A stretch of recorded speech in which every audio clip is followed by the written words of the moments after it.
본문 12절에서 보니까 다윗은 하나님이 자신을 왕으로 삼으신 것과 그의 백성 이스라엘을 위하여 그 나라를 높이신 것을 알았더라 그랬습니다. 알았더라. 우리가 늘 알아야 할 것들이 있습니다. 나를 향한 하나님의 은혜들입니다. 내가 구원받았다는 것과 또한 언제나 하나님이 우리와 함께 하심을 우리가 알아야 합니다. 그런데 본문에서 보니까 다윗이 왕 되었다는 소식을 듣고 블레셋 사람들이 쳐들어왔네요. 18절에서 보니까 그들이 르바임 골짜기에 가득한지라. 벌써 이제 국경 지역을 넘어서서 이스라엘로 쳐들어온 거예요. 그때 다윗이가 19절에 보니까 하나님께 여쭈었지요. 내가 블레셋 사람에게로 올라가리까? 여호와께서 그들을 내 손에 넘기시겠나이까? 하니 여호와께서 다윗에게 말씀하시되 올라가라. 내가 반드시 블레셋 사람을 내 손에 넘기리라. 그래서 다윗이 올라가서 그들을 쳤더니 하나님의 도우심으로 이기게 되잖아요. 그 후에 또 블레셋 사람들이 다시 올라왔어요. 이번에도 다윗이 하나님께 여쭙니다. 하나님 올라가서 치리까요? 그랬더니 하나님 이번에는 23절에 올라가지 말고 그들 뒤로 돌아가서 방법을 말씀해 주시네요. 이기는 방법을. 올라가지 말고 그들 뒤로 돌아서 뽕나무 숲을 맞은편에서 그들을 기습하되 뽕나무 꼭대기에서 걸음 걷는 소리가 들리거든 곧 공격하라. 그때 여호와가 너보다 앞서 나가서 블레셋 군대를 치리라. 그래서 다윗이 여호와의 명령들을 행하여 블레셋 사람을 쳐서 게바에서 게셀까지 이르니라. 왕이 된 후에 다윗은 어떤 상황에서든지 사건에서든지 하나님께 늘 물었고 하나님은 인도해 주시지 않았습니까? 거대한 블레셋 사람들을 치리까? 내가 올라가도 되겠습니까? 올라간다면 저들을 내 손에 맡기겠습니까? 그래 올라가라. 그들을 네 손에 맡겼느니라. 여러분 우리 삶에서 다윗처럼 승리하는 비결, 매사 모든 것을 여쭤보는 겁니다. 하나님께. 하나님 어떻게 해야 합니까? 여러분 김재범이 노래 중에서 어떻게 해야 합니까? 자신이 친히 지은 노래죠. 자신의 삶에 엄청난 어려움이 왔을 때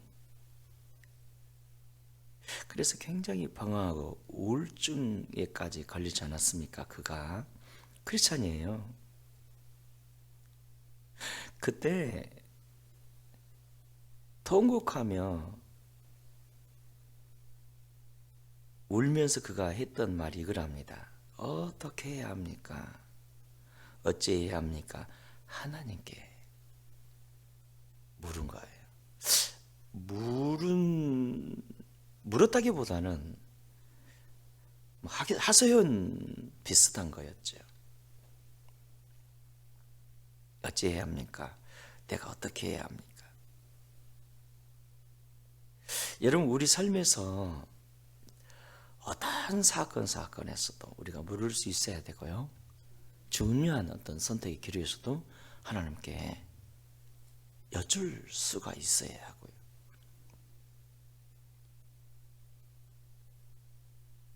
최근에 제가 이 몸이 굉장히 1년에 꼭 이때만 되면 가려움이 있습니다.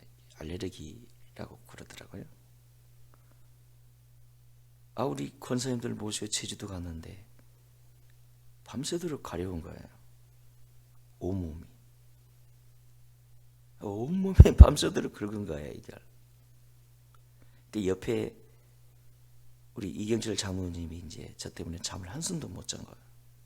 그러니까 이 요비가 기와장으로 긁듯이 긁은 거예요. 그걸 물었죠. 이게 뭡니까? 그런 가운데 대화하다가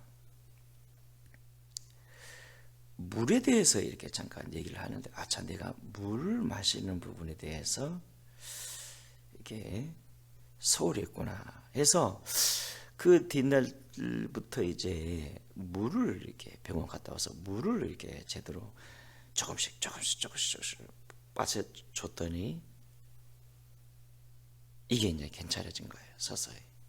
그렇다고 뭐 100% 치료했다는 것보다는. 그러니까 그때 그 장로님이 했던 말이잖아요.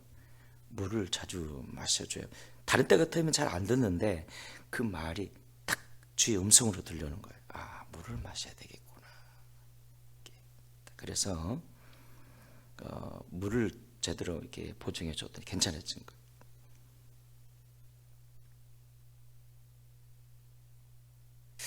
여러분요, 우리가 매사 어떤 상황이든지 주님 앞에 여쭤보는 거죠. 코로나 상황 때 사실 우리가 다 목회자들이 모두가 하나님께 물었던 것 같아요. 이런 상황에서는 어떻게 해야 합니까? 어떻게 목회해야 되죠? 교인들이 가까이 오는 거 원치 않고 집회에도 뭐 정상적으로 열 수도 없는 판인데, 한쪽에서는 그래도 열심히 집회해야 됩니다. 한쪽에서는 조심해야 합니다. 우리가 늘 물었죠. 주님, 이때는 어떻게 해야 합니까? 계속 물었지 않습니까? 여러분, 일단 하나님 앞에 묻는다는 것 자체가요, 믿음이고요. 하나님을 신뢰하는 것이 되고요. 실제 묻게 되면은 하나님의 인도함을 받게 되고요. 그 하나님은 우리의 마음 안에 섬세하게 말씀을 주시기도 하지만, 우리가 육을 가졌기에 그 하나님의 뜻을 매 순간마다 100% 분별하여 깨닫는다는 것은 쉬운 일은 아닙니다. 때문에 우리가 늘 주님의 음성을 이렇게 듣고자 할 때는 세밀하게 내게 말씀하시는 그런 주의 음성에 마음의 귀를 또 기울여야 하지만, 동시에 깨달아지지 않을 때는 과연 이런 나의 선택이 첫째 하나님적인가? 둘째, 정말 나의 영혼을 위한 일인가? 이 모든 것들을 말씀 안에서 분별해야 합니다. 그래서 말씀 묵상이 그렇게 중요하고요. 이 말씀을 계속 묵상하다 보면, 이게 다 묵상하다 보면요, 성경을요, 한 번 이렇게 본문을 한 번 읽을 때와 20번 읽을 때는 또 달라요.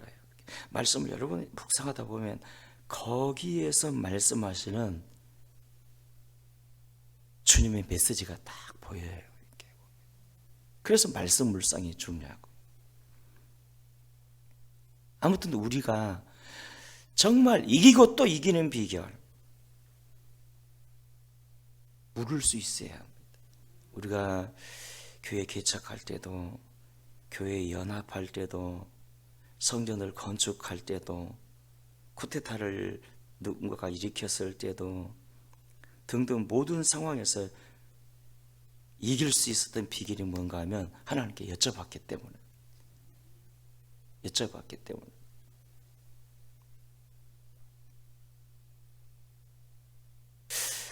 여러분, 우리 교회 예배가 주일날 예배가 1부, 2부, 3부, 4부로 진행되잖아요.